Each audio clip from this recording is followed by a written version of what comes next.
subscribe official iNews channel. Dan jangan lupa klik tombol notifikasinya. Pemirsa, 14 tersangka pembongkaran makam COVID-19 di Parepare menjalani isolasi karena kontak langsung dengan jenazah pasien COVID-19. Sementara itu, Satgas COVID-19 Kota Parepare akan kembali membongkar satu makam lainnya yang jasadnya diduga ikut dicuri.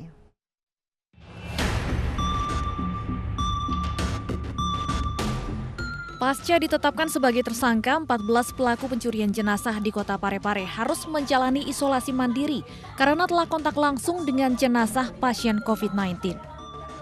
Para tersangka merupakan keluarga dekat almarhum yang membongkar makam untuk memindahkan jenazah ke pemakaman keluarga mereka. Sementara itu, Satgas COVID-19 Kota Parepare akan kembali membongkar satu makam lainnya untuk memastikan keberadaan jenazah. Hal itu dilakukan lantaran bentuk makam yang mencurigakan sehingga dikhawatirkan telah terjadi pembongkaran. Sesuai pengamatan kami di lapangan, hari Jumat kemarin begitu dapat informasi dari Ibu Lurah, saya langsung ke lapangan meninjau langsung juga sedang kondisi kuburan. Ternyata ada 4 kuburan yang sudah dibongkar. Namun ada 4 juga kuburan yang masih tanda tanya apakah amblas ataukah memang sudah digali. Sebelumnya, sejumlah warga yang berziarah ke TPU Bilalange, Parepare, Sulawesi Selatan terkejut mendapati 7 makam dalam keadaan dibongkar. Beberapa peti jenazah bahkan juga dirusak. Satgas COVID-19 kemudian membongkar 3 makam dan menemukan peti jenazah kosong tak lagi berisikan jasad pasien COVID-19. Tim Liputan iNews melaporkan.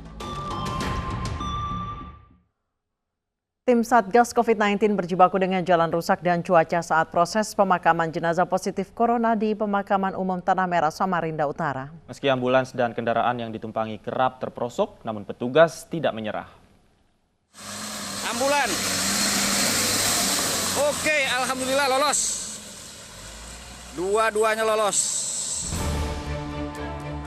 Perjuangan berat dihadapi Satgas COVID-19 sejak menuju ke pemakaman. Akses jalan tanah liat yang terguyur hujan deras menjadi licin untuk dilalui.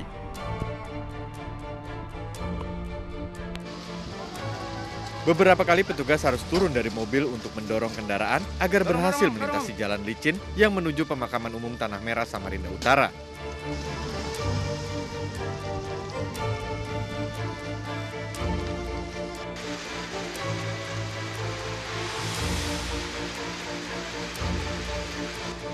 Perjuangan belum selesai. Di tengah derasnya hujan yang turun, petugas pun harus menandu peti mati jenazah dan menguburkannya. Dalam proses pemakaman hari ini kami mengalami kendala, terutama khususnya karena hari ini sedang terjadi hujan di Kota Samarinda. Dan di area masuk ke pemakaman Kristen, jalannya masih berupa tanah liat, sehingga kendaraan kami termasuk ambulan dan juga mobil keluarga mengalami kesulitan untuk menuju lokasi tersebut. Tim Satgas COVID-19 berharap agar jalan menuju pemakaman bisa segera diperbaiki agar prosesi pemakaman lebih mudah. Dari Samarinda, Kalimantan Timur, Fuji Mustopan, iNews melaporkan. Pemirsa, toko plastik di Jalan Pringgading, Semarang, Jawa Tengah ludes terbakar. Pemilik toko meninggal dunia dalam kebakaran tersebut.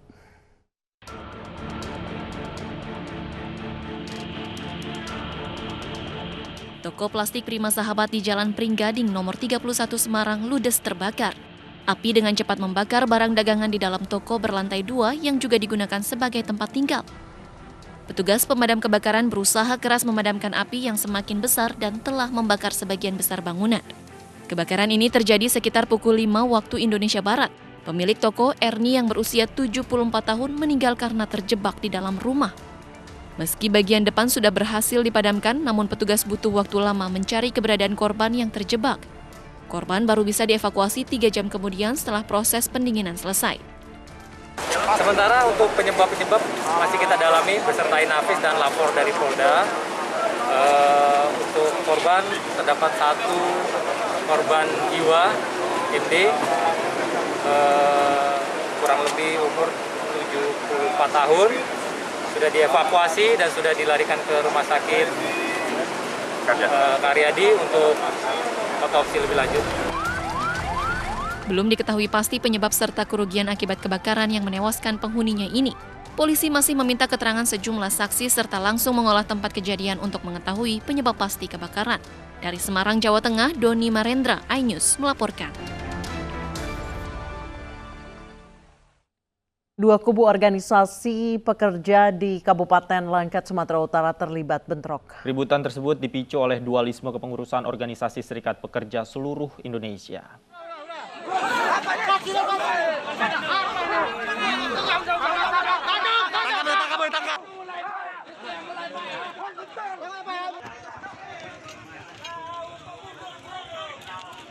Serikat Pekerja Seluruh Indonesia atau FSPTI-KSPSI terlibat baku hantam lantaran terjadi dualisme dalam organisasi mereka. Bentrokan ini mengakibatkan sejumlah orang luka-luka.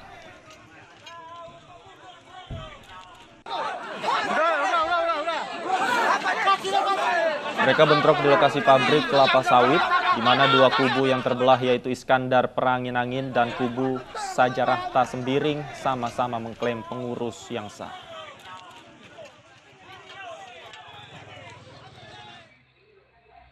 Kedua belah pihak yang bertikai telah melaporkan ke pihak kepolisian Polsek Padang Tualang terkait kekerasan yang dialami. Sebelumnya pihak kepolisian juga berulang kali memediasi antara kedua belah pihak untuk mencegah pertikaian dan mencegah aksi pelanggaran hukum. Dari hasil pemeriksaan, 11 orang sudah ditetapkan sebagai tersangka. Ya, tadi benar telah terjadi insiden keributan di pabrik Mulia Tani Jaya di Bukit Tua antara kubu SPSI yang di Aseng alias Irwansa alias Aseng dan Kahar, yang mana mereka ingin memaksa bekerja di pabrik MTJ tersebut. 3 meninggal dunia saat terjadi kecelakaan lalu lintas di kawasan Duren Sawit, Jakarta Timur. 2 dari 3 korban merupakan pejalan kaki, sementara 1 korban lainnya adalah pengendara motor.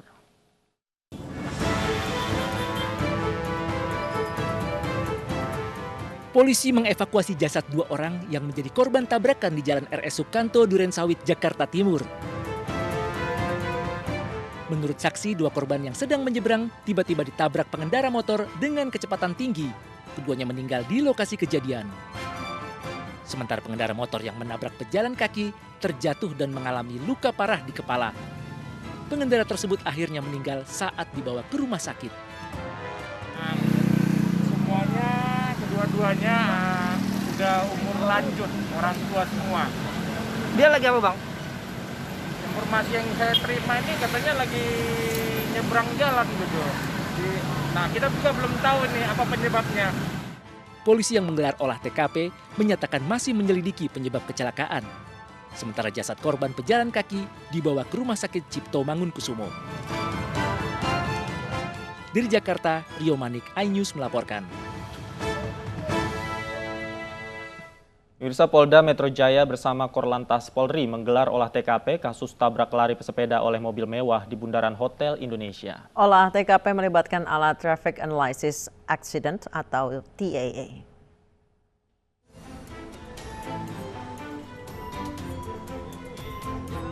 Dengan menurunkan alat Traffic Analysis Accident atau TAA, jajaran Korlantas Polri dan Ditlantas Polda Metro Jaya menggelar olah TKP kasus tabrak lari pesepeda di Bundaran Hotel Indonesia.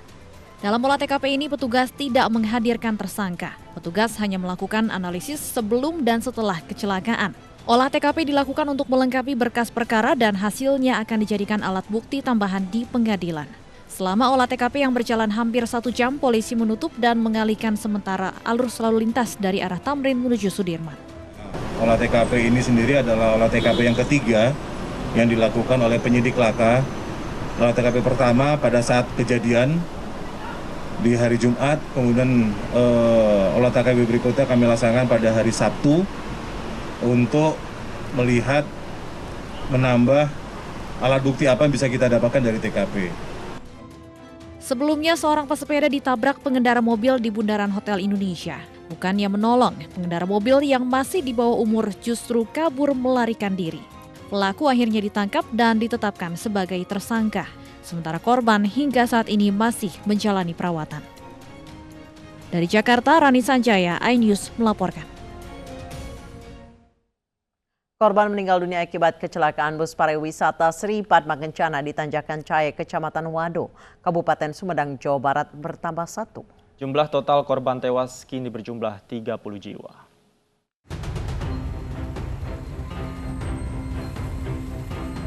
Satu korban tambahan sebelumnya sempat dirawat di Rumah Sakit Umum Daerah Sumedang selama beberapa hari sebelum meninggal dunia. Korban bernama Suherman, 51 tahun warga Kabupaten Subang, dinyatakan meninggal dunia pada Rabu 17 Maret dini hari. Dari total 30 korban meninggal dunia, 3 diantaranya meninggal setelah mendapatkan perawatan medis. Korban meninggal dunia karena cedera akibat benturan di beberapa bagian, termasuk dada dan kepala. Cedera kepala, kemudian dada dan sebagainya. Sehingga dari awal memang tingkat kesadarannya semakin menurun dan sudah lakukan berbagai tindakan termasuk pemakaian ventilator dan juga pemasangan chest tube juga ya pada pasien ini. Tapi pada jam 2.20 semalam beliau meninggal dunia ya, dan dari pagi jam 6 sudah dijemput oleh tim dari Dinas Kesehatan Kabupaten Subang. Sementara itu dari 35 korban luka, 29 orang sudah dipulangkan.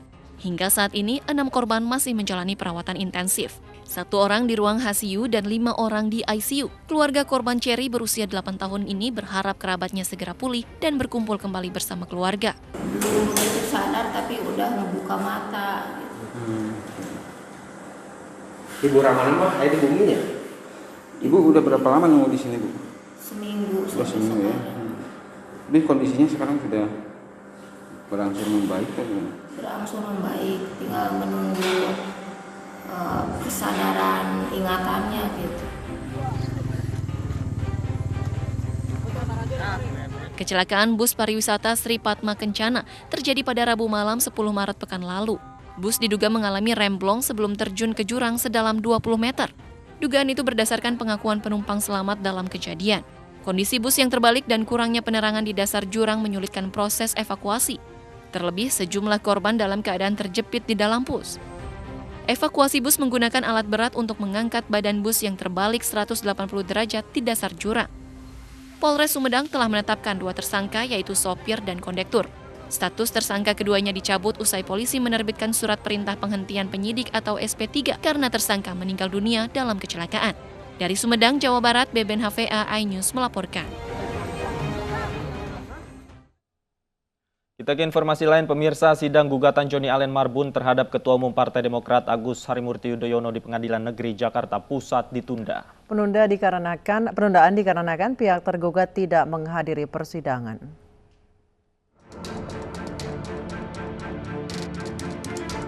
Majelis Hakim Pengadilan Negeri Jakarta Pusat menunda sidang gugatan Joni Allen Marbun terhadap Ketua Umum Partai Demokrat Agus Harimurti Yudhoyono beserta beberapa kader Partai Demokrat lainnya. Penundaan dikarenakan pihak tergugat yakni Agus Harimurti Yudhoyono, Teguh Rifki Harsha, dan Hinca Panjaitan tidak menghadiri sidang. Sementara pihak penggugat, Joni Allen Marbun juga tidak menghadiri sidang dan diwakili kuasa hukumnya. Sidang gugatan Joni Allen Marbun terhadap Ketua Umum Partai Demokrat Agus Harimurti Yudhoyono akan dilanjutkan pada Rabu 24 Maret mendatang. Baik, sidang kita tunda 1 minggu sampai hari Rabu tanggal 24 Maret tahun 2021. Joni Allen Marbun menggugat AHY dan kawan-kawan terkait pemecatan dirinya yang tidak sesuai dengan ADART Partai Demokrat.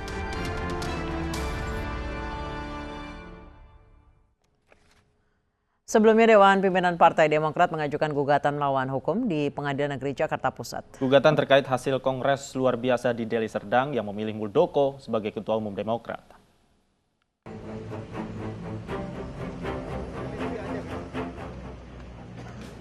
Tim kuasa hukum Partai Demokrat kubu Agus Harimurti Yudhoyono sebelumnya juga menggugat 10 orang yang menggagas Kongres luar biasa Partai Demokrat di Deli Serdang, Sumatera Utara.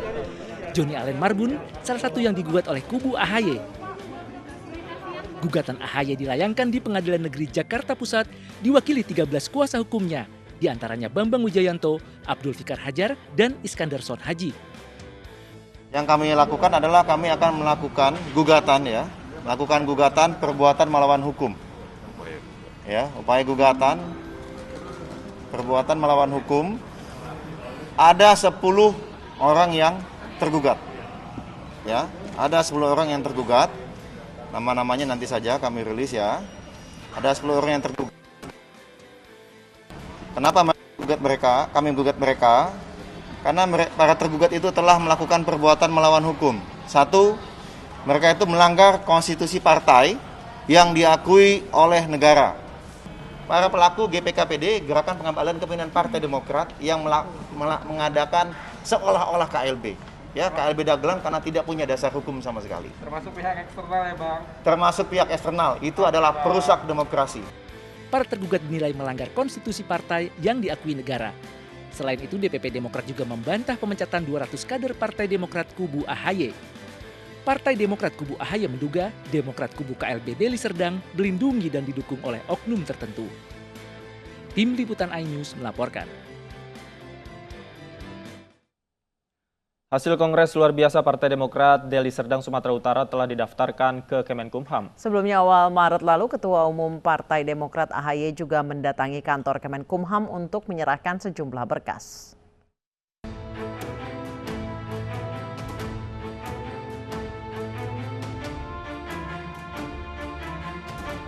Saling daftar ke Kemenkumham mewarnai kisruh Partai Demokrat. Hasil Kongres luar biasa Partai Demokrat Deli Serdang Sumatera Utara telah didaftarkan ke Kemenkumham pada 15 Maret 2021. Pendaftaran hasil KLB Demokrat versi Muldoko diterima Dirjen Administrasi Hukum Umum Cahyo Rahadian Musar. Sejumlah berkas hasil KLB Partai Demokrat telah diserahkan, di antaranya dokumen yang berkaitan dengan ADART Kongres 2020.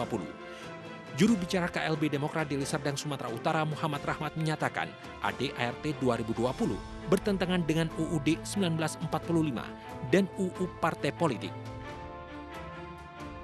Meski demikian, Menkumham Yasona Lawli memastikan pihak Kemenkumham akan memeriksa dan memverifikasi berkas yang telah diserahkan dua kubu.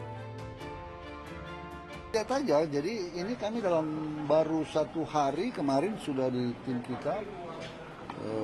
Dokumennya cukup, kita harus cek satu persatu, misalnya pengurus, benarkah ini pengurusnya, ya kan? Karena kita diberikan juga surat oleh dari pihak AHY, ya, jadi nanti kita cross check aja, dan dari SK-SK yang ada dan yang lain-lain. Awal Maret lalu, Ketua Umum Partai Demokrat AHY juga mendatangi kantor Kemenkumham untuk menyerahkan sejumlah berkas.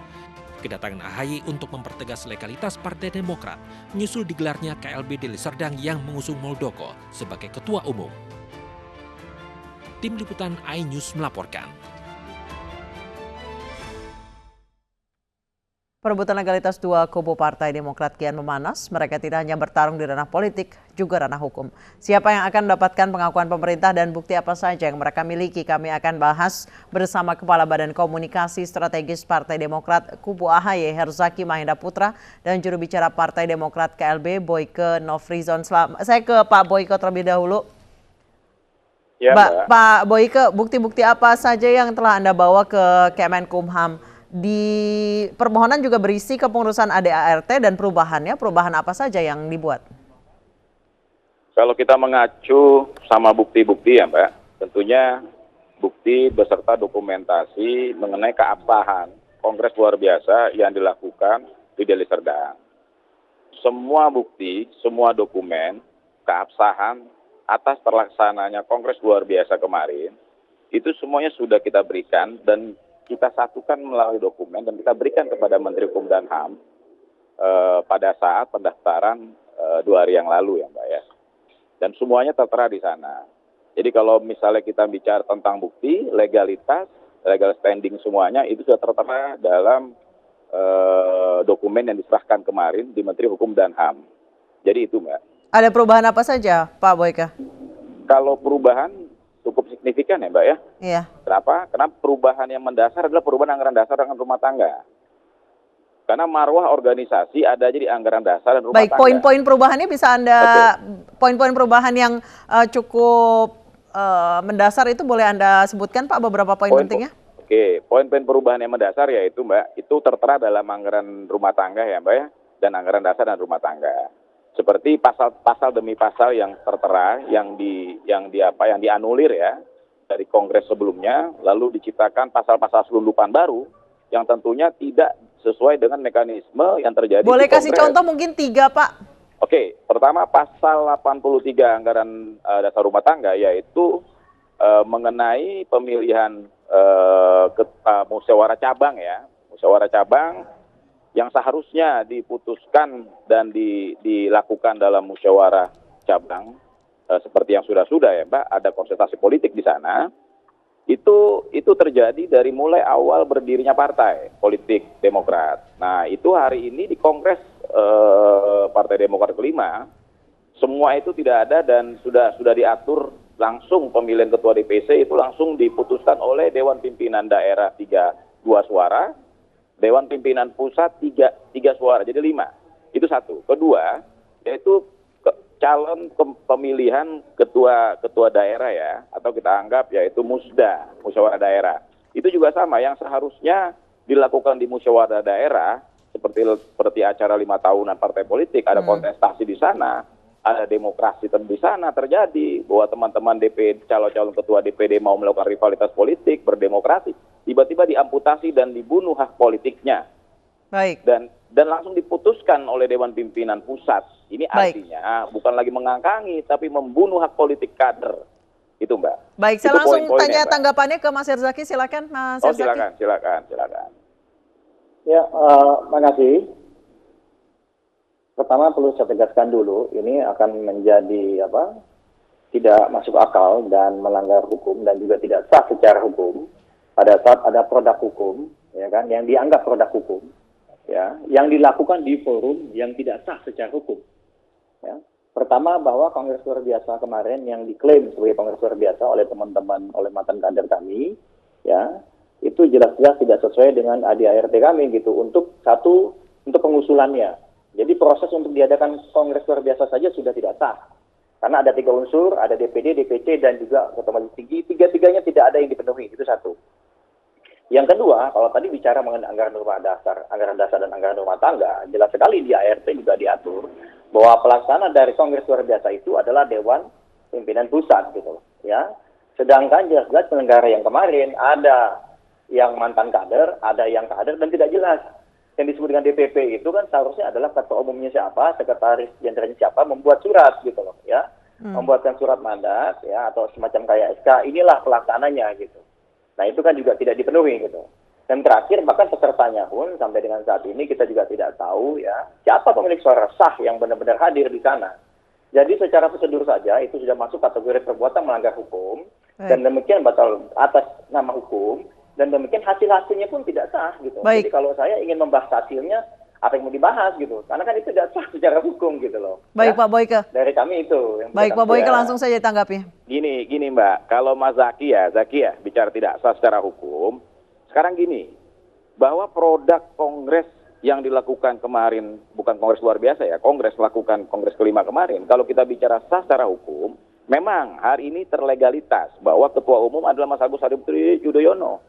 Namun di balik itu kenapa terjadinya Kongres luar biasa? Tentu ada persoalan, ada tsunami politik yang terjadi, ada sistem yang sangat amburadul. Kalau kita bicara demokrasi, bicara kesahan, saya mau bertanyakan ke Mas Zaki, apakah produk hasil KLB secara konstitusi? Ya, kita katakan sah karena sudah terlegalitas lewat Menkumham. Tetapi bicara tentang kinerja, bicara tentang apa yang terjadi di sana, itu mengangkangi semua proses hukum, Mas. Karena saya ada di sana, saya sebagai pemilik suara di Kongres kelima itu.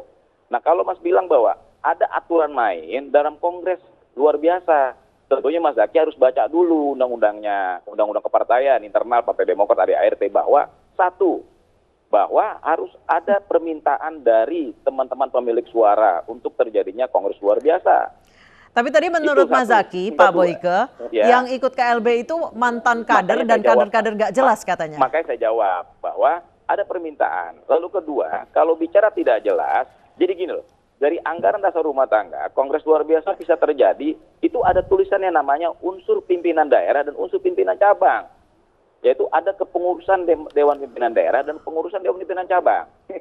Jadi itu dulu loh Mas Zaki, bahwa harus ada protapnya, harus ada patsunnya. kalau kita bicara Kongres, ya bahwa keterwakilan adalah ketua DPC atau ketua DPD. Namun Kongres luar biasa tertera dalam anggaran dasar rumah tangga bahwa unsur pimpinan daerah dan unsur pimpinan cabang atau kepengurusan pimpinan daerah dan pengurusan pimpinan cabang.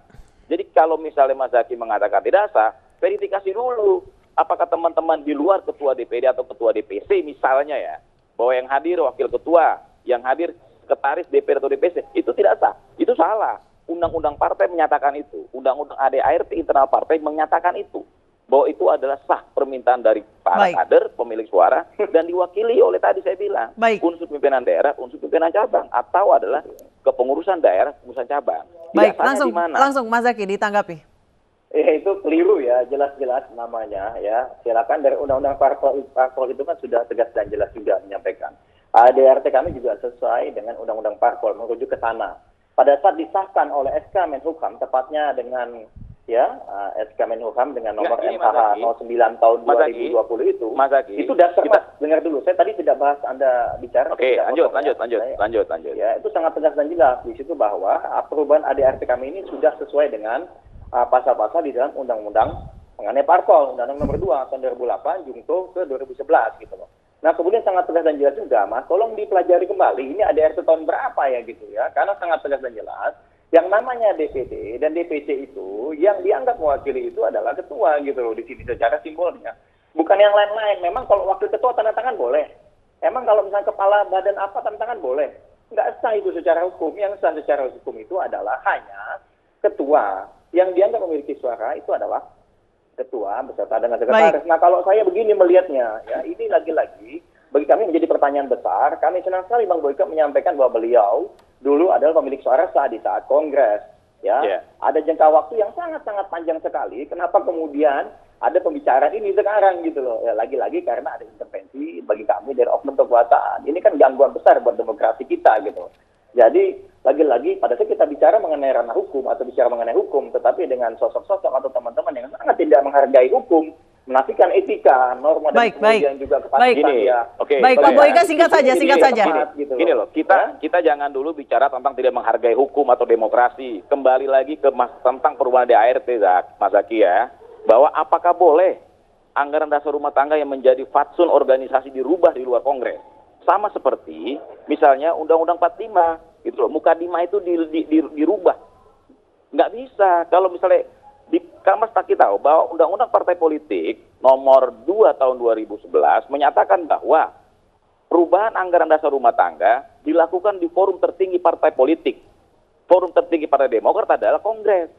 Itu dulu loh maksudnya. Bahwa kalau misalnya ada makanya kalau ada perubahan dilakukan di luar Kongres, itu sah atau tidak? Pertanyaannya simpel bahwa gini loh, hasil Kongres kelima telah melakukan pengangkatan Demokrat 1. Hasil Kongres kelima yaitu telah membohongi tidak hanya internal Partai Demokrat, tapi membohongi negara atas nama Menkumham. Karena kenapa? Karena semua produknya itu sangat simultan, produknya akal-akalan. Kenapa nggak akal-akalan? Loh, gini loh, saya ini ada di Kongres. Saya meluruskan, Mbak. Saya ada di Kongres. Tidak ada namanya perubahan, tidak ada pembahasan anggaran dasar rumah tangga di dalam Kongres. Saya ada di Kongres. Saya pemilik suara di Kongres. Baik, 3 kata saja Mas Zaky. Mas Zaky boleh 3 kata saja karena waktunya sudah habis. Singkat saja Mas Zaky, 3 kata saja. Dilakukan di luar Kongres, itu artinya tidak menghormati kajian hukum, tidak mengatur hukum negara. Kami di Demokrat diajarkan untuk santun, untuk tahu etika ya, batu pada etika diskusi. Sangat tegas dan jelas, yang menghina itu adalah para pelaku yang mengklaim ya membuat KLB kemarin, karena jelas-jelas Menteri Hukum dan HAM sudah mengeluarkan namanya SK MH 9 tahun 2020 tercatat di lembar negara. Baik, mohon maaf Pak Boyke. Mohon maaf Pak Boyke, mohon maaf Mas Zaky. Waktu kita sudah habis. Baik, terima kasih Pak Boyke, terima kasih Mas Zaky. Kita harapkan karena partai politik memang lahir dari rahim demokrasi, kita harapkan masalah internal partai bisa diselesaikan secara internal juga. Dan pemirsa, usai jeda geng motor rampas HP bocah yang sedang main game. Informasi selengkapnya akan kami hadirkan usai jeda.